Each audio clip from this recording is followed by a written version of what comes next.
Ce matin du 18 décembre 2020, je pense à toi, cher Alfred.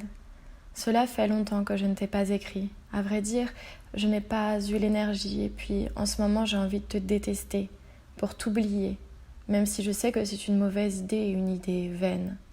Mais depuis mon lever, j'ai très envie de discuter avec toi.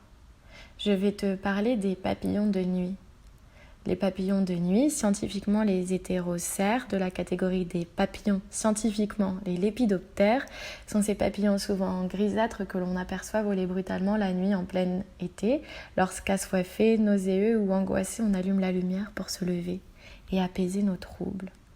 On le voit également le matin. Il semble alors figé comme empaillé ou pétrifié sur place après avoir croisé le regard de la méduse ou celui du basilic de Poudlard. Il est communément dit de ces papillons qu'ils sont actifs entre le crépuscule et l'aube. C'est la raison pour laquelle il est également dit des personnes qui vivent la nuit qu'ils sont des papillons de nuit. J'adore cette expression, je la trouve si poétique. Pourtant, elle représente une réalité parfois bien moins glorieuse.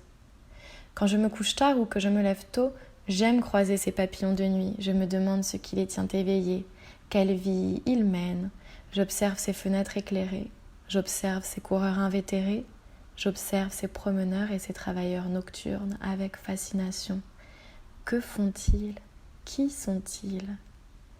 Ce matin, je me suis levée à 4 heures. J'avais un avion à prendre pour participer à une expertise à Nice. Je suis aujourd'hui un faux papillon de nuit donc. Dans le taxi, je me suis rendu compte que cela faisait longtemps que je n'avais pas pu, moi aussi, faire partie de ces papillons de nuit, quand pendant plusieurs mois, l'angoisse m'assaillait toutes les nuits. J'avais alors l'occasion de faire toute une multitude d'activités. Me préparer, boire du thé, ranger mon appartement, faire le ménage en évitant évidemment d'utiliser l'aspirateur, ouvrir les fenêtres, respirer l'air frais et piquant d'hiver, avoir le privilège de découvrir Paris et d'arpenter les rues quasiment vides, aller tôt au travail et marcher encore. Le plaisir ce matin a été à son comble. J'ai pu observer à nouveau cette ville éteinte et tout allumée à la fois. J'ai reconnu là le mur sur lequel nous nous étions accoudés, bière à la main pour contempler le soleil se coucher, et puis pour nous quitter aussi. J'ai revu là le bâtiment dans lequel j'ai passé mes oraux du CRFPA en 2016, porte de Charenton. Là mes pleurs, mes joies, et là mes certitudes et mes angoisses. J'ai repris là le périphérique que nous avions pris pour aller récupérer ton micro un dimanche. J'ai vu une tour cracher sa fumée grise, un hangar tout illuminé, des immeubles de travers et là-bas, au loin, les façades fantomatiques de la bibliothèque François Mitterrand, quasiment invisibles dans la nuit noire et les lumières. Des lumières partout.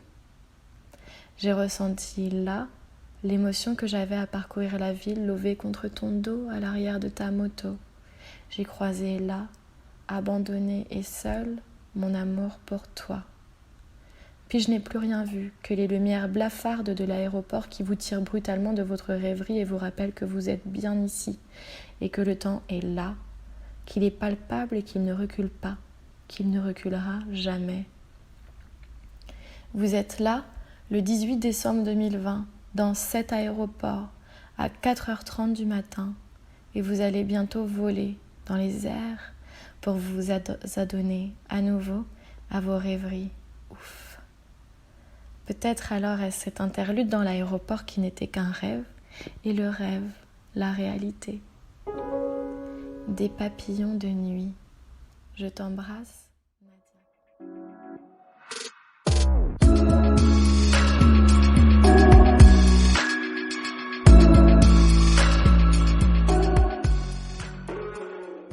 Je suis Ludmila Bernardo et j'espère que cette lettre vous a plu. Si c'est le cas, n'hésitez pas à la partager et à vous abonner au podcast.